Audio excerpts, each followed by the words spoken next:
Hello, everyone.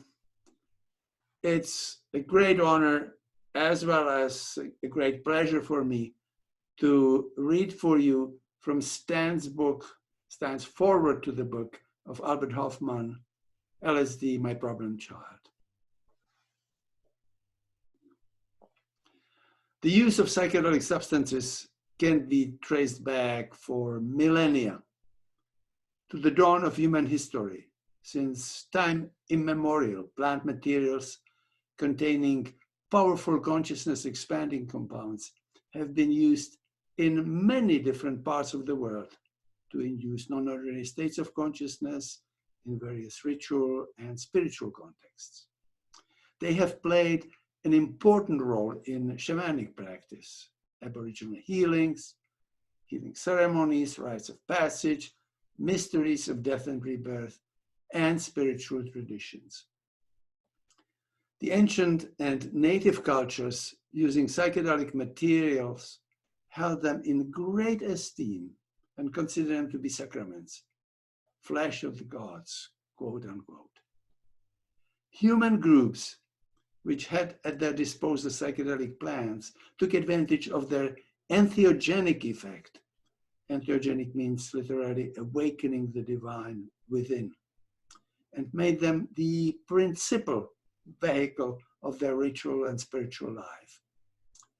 The preparations made from these plants mediated for these people experiential contact with the archetypal dimensions of reality, deities, mythological realms, power animals, numinous forces, and aspects of nature. Another important area where states induced by psychedelics played a crucial role was diagnosing and healing various disorders. Anthropological literature contains many reports indicating that native cultures use psychedelics to cultivate intuition and extraordinary perception for a variety of divinatory as well as practical purposes, such as finding lost persons and objects, obtaining information about people in remote locations, and for following the movement of the game these people were hunting. In addition, psychedelic experiences served as an important source of artistic inspiration, providing ideas for rituals, paintings, sculptures, songs. In the history of Chinese medicine, reports about psychedelic substances can be traced back about 3,000 years. The legendary divine potion referred to as Haoma in the ancient Persian Zendavestas and the Soma in the Indian Vedas was used by the Indo-Iranian tribes millennia ago. The mystical states of consciousness induced by Soma were very likely the principal source of the Vedic and the Hindu religion. Preparations from different varieties of help have been smoked and ingested under various names: hashish, charas, bhang, ganja, kiff, marijuana. In Asia, in Africa, and the Caribbean areas, for recreation, pleasure, during religious ceremonies. They represented an important sacrament for such diverse groups as the Indian Brahmins, certain orders of Sufis, ancient Scythians, Jamaican Rastafarians. The ceremonial use of various psychedelic substances also has long history in Central America. Highly effective mind-altering plants were well known in several pre-Columbian Indian cultures, Aztecs, Mayan, Olmecs, Mazatecs. The most famous of these are the Mexican cactus peyote, Anhelonium levini, the sacred mushroom, Teonanacatl, Psilocybe mexicana, and Ololiuqui, the morning glory seed, Rivera corimbosa. Now, these materials have been used as sacraments until this day by several Mexican tribes, Huichols, Mazatecs, Cora people, and others, and by the Native American Church. The famous South American yahe, or ayahuasca, is a decoction from a jungle liana, Banisteropsis capi, with other plant additives. The Amazonian area is also known for a variety of psychedelic snuffs, Virola calophylla, Liptadenia peregrina. Preparations from the bark of the shrub iboga, Tabernante iboga, have been used by African tribes in lower dosage as a stimulant during lion hunts and long canoe trips, and in higher doses as ritual sacrament. The above list represents only a small fraction of psychedelic compounds that have been used over many centuries in various countries of the world. The impact that the experience encountered in these states had on spiritual and cultural life of pre-industrial societies has been enormous. People from our culture who see the use of psychedelic plants as something that is practiced in exotic and primitive cultures and is alien to our own tradition would be very surprised to find out that psychedelic substances very likely profoundly influenced the ancient Greek culture, generally considered the cradle of European civilization. Many giants of Greek culture, including Plato, Aristotle, Alcibiades, Pinandros, and others, were initiates in the Mediterranean mysteries of death and rebirth, held in the name of Demeter and Persephone, Dionysus, Attis, Adonis, Orpheus, and others. According to the theory proposed by research team that included Albert Hofmann himself, the sacred potion Kykeon, administered to thousands of initiates in the Eleusinian mysteries every 5 years for almost 2,000 years, contained an ergot alkaloid similar to LSD. Psychedelics were also very likely ingredients in the wines used for the Bacchanalia.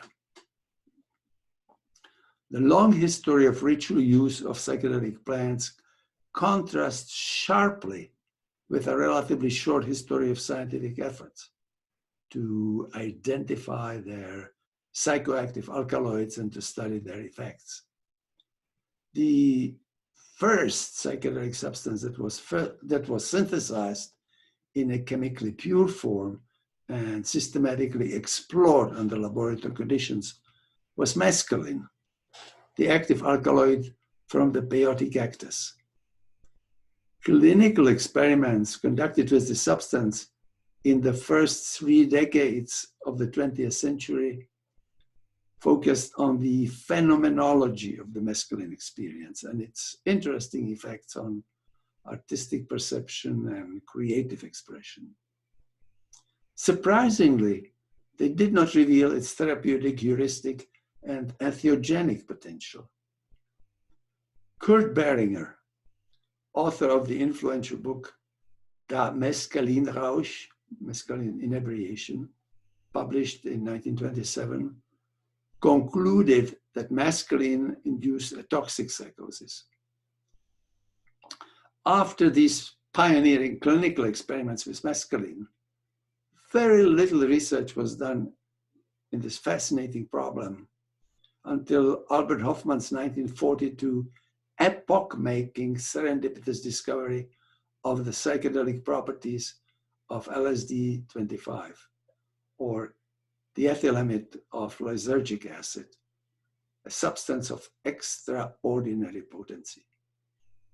This new semi-synthetic ergot derivative, active in incredibly minute quantities of micrograms or gamma, millionths of a gram, started a revolutionary era in research in psychopharmacology, psychology, psychiatry, psychotherapy.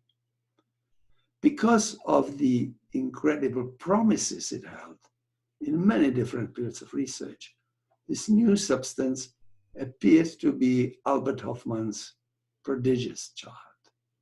The discovery of powerful psychedelic effects of minuscule dosage of LSD started what has been called a, quote, golden era of psychopharmacology, unquote. During a relatively short period of time, the joint efforts of biochemists, pharmacologists, neurophysiologists, psychiatrists, psychologists succeeded in laying the foundation of new scientific discipline that can be referred to as pharmacology of consciousness.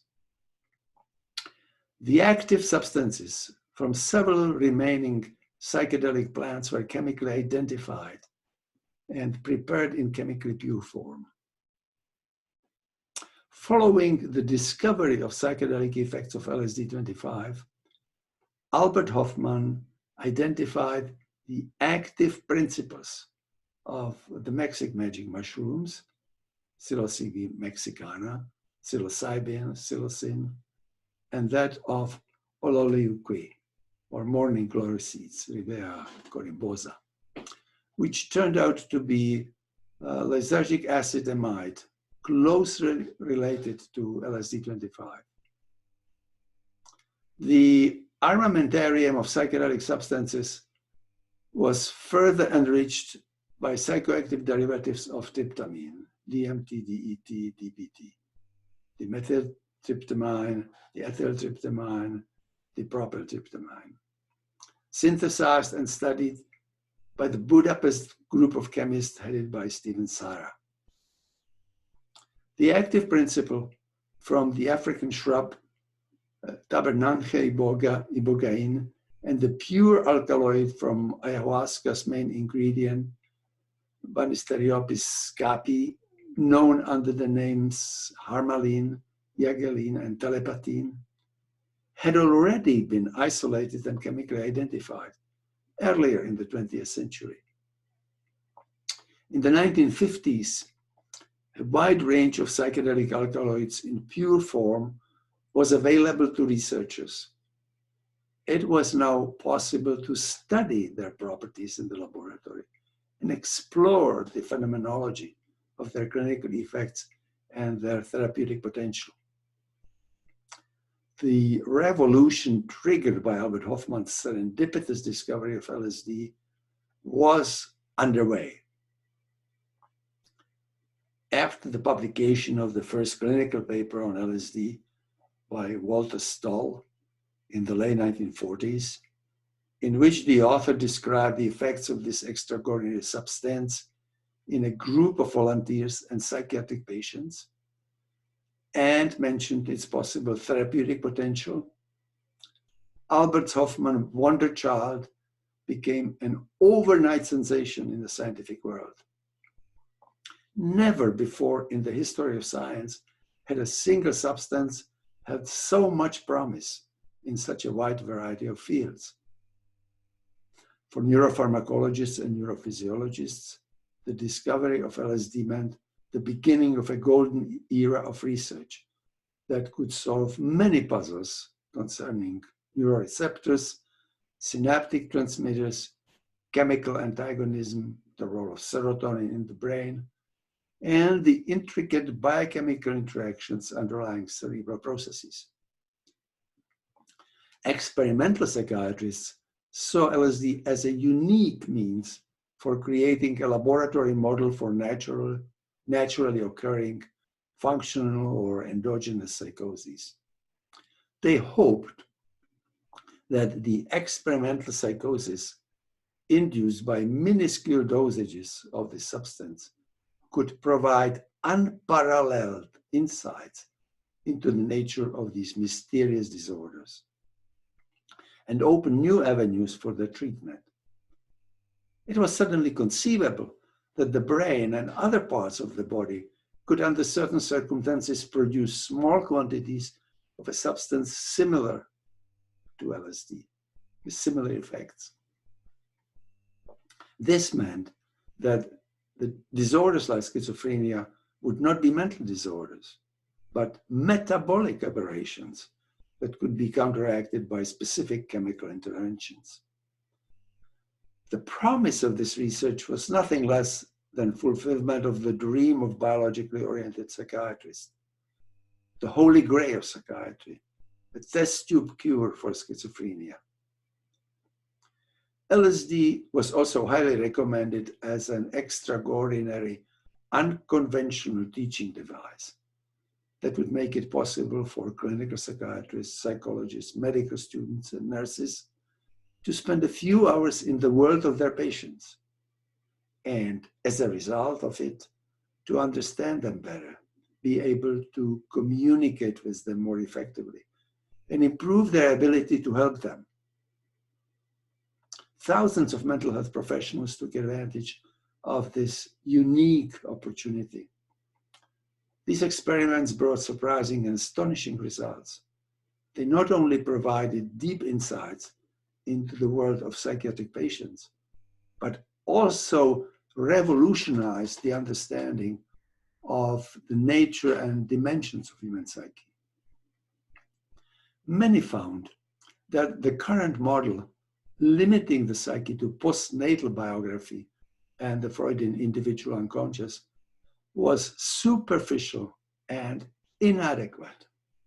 The new map of psyche that emerged out of this research added two large transbiographical domains: the perinatal level, closely related to memory of biological birth, and the transpersonal level, harboring the historical and archetypal domains of the collective unconscious as envisioned by C.G. Jung.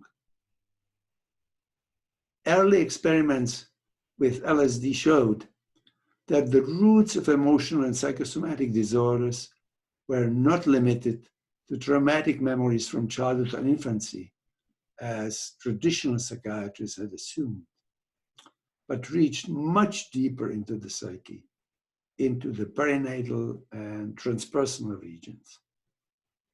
Reports from psychedelic psychotherapists revealed LSD's unique potential as a powerful tool offering the possibility of deepening and accelerating the psychotherapeutic process.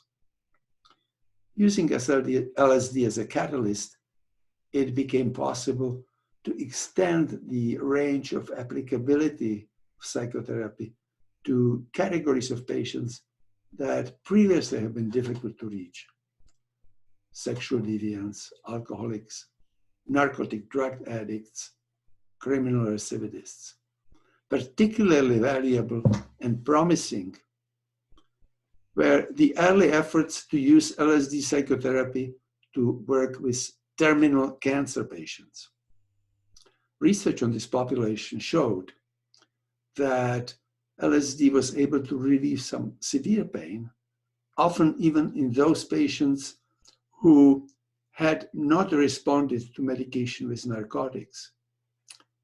In a large percentage of these patients, it was also possible to ease or even eliminate difficult emotional and psychosomatic symptoms, such as depression, general tension, insomnia, alleviate the fear of death, increase the quality of their life during their remaining days, and positively transform the experience of dying. For historians and critics of art, the LSD experiments provided extraordinary new insights into the psychology and psychopathology of art, particularly various modern movements such as abstractionism, cubism, surrealism, fantastic realism, and into painting and sculptures of various native, so-called primitive cultures. For professional painters who participated in LSD research, the psychedelic session often marked a radical change in their artistic expression. Their imagination became much richer, their colors more vivid, their style considerably freer. They could also often reach into deeper recesses of their unconscious psyche and tap archetypal sources of the inspiration.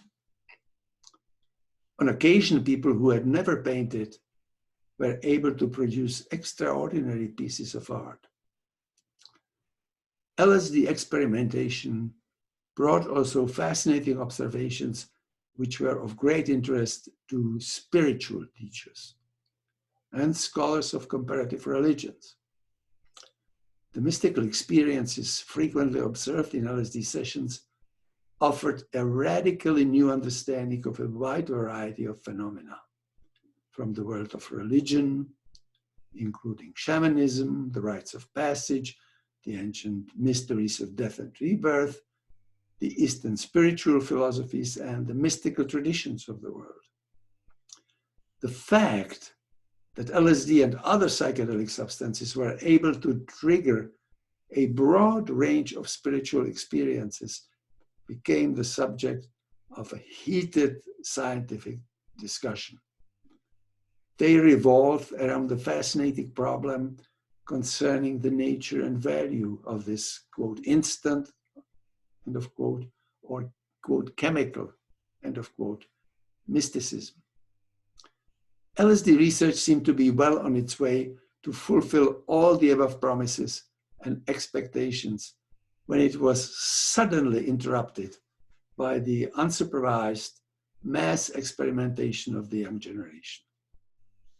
In the infamous Harvard affair, Timothy Leary, Richard Alpert, and Ralph Metzner left the university, Leary and Alpert leaving teaching posts, and Metzner leaving a fellowship, after their overeager proselytizing of LSD and psilocybin.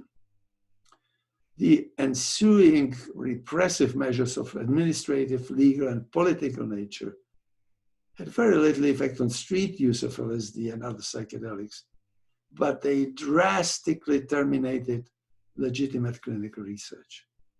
However, while the problem associated with this development were blown out of proportion by sensation-hunting journalists, this was not the only reason why LSD and other psychedelics were rejected by Euro-American culture.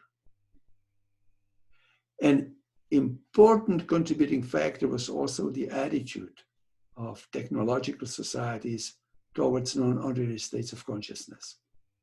And as I mentioned earlier, all ancient and pre-industrial societies held these states in high esteem, whether they were induced by psychedelic plants or some of the many powerful non-drug technologies of the sacred, fasting, sleep deprivation, social and sensory isolation, dancing, chanting, music, drumming, physical pain. Members of these social groups had the opportunity to repeatedly experience non-ordinary states of consciousness during their lives in a variety of sacred and secular contexts. By comparison, the industrial civilizations have pathologized non-ordinary states, developed effective means of suppressing them when they occurred spontaneously, and have rejected or even outlawed the contexts and tools that can facilitate them. Because of the resulting naivete and ignorance concerning non-ordinary states, Western culture was unprepared to accept and incorporate the extraordinary mind-altering properties and power of LSD and other psychedelics. The sudden invasion of the Dionysian element from the depth of the unconscious and the heights of the superconscious was too threatening for the puritanical values of Euro-American society. In addition, the irrational and transrational nature of psychedelic experience seriously challenged the very foundations of the materialistic worldview of Western science. The existence and nature of these experiences could not be explained in the context of mainstream theories and seriously undermined the metaphysical assumptions concerning priority of matter over consciousness on which Western culture has built. It also threatened the leading myth of the industrial world by showing that true fulfillment does not come from achievement of material goals, but from a profound mystical experience. It was not just the culture at large that was unprepared for the psychedelic experience. It was also the helping profession. For most psychiatrists and psychologists, psychotherapy meant disciplined face-to-face discussions or free association on the couch. The intense emotions and dramatic physical manifestations in psychedelic sessions appeared to them to be too close to what they were used to associate with psychopathology. It was hard for them to imagine that such states could be healing and transformative. As a result, they did not trust the reports about the extraordinary power of psychedelic psychotherapy coming from those colleagues who had enough courage to take the chances and do psychedelic therapy, or from their clients. To complicate the situation even further, many of the phenomena occurring in psychedelic sessions could not be understood within the context of theories dominating academic thinking. The possibility of reliving birth or episodes from embryonic life, obtaining accurate information about world history and mythology from the collective unconscious, experiencing archetypal realities and karmic memories, or perceiving remote events in out-of-body states are simply too fantastic to be believable for an average professional. Yet those of us who had the chance to work with LSD and were willing to radically change our theoretical understanding of the psyche and practical strategy of therapy were able to see and appreciate the enormous potential of psychedelics, both as therapeutic tools and as substances of extraordinary heuristic value.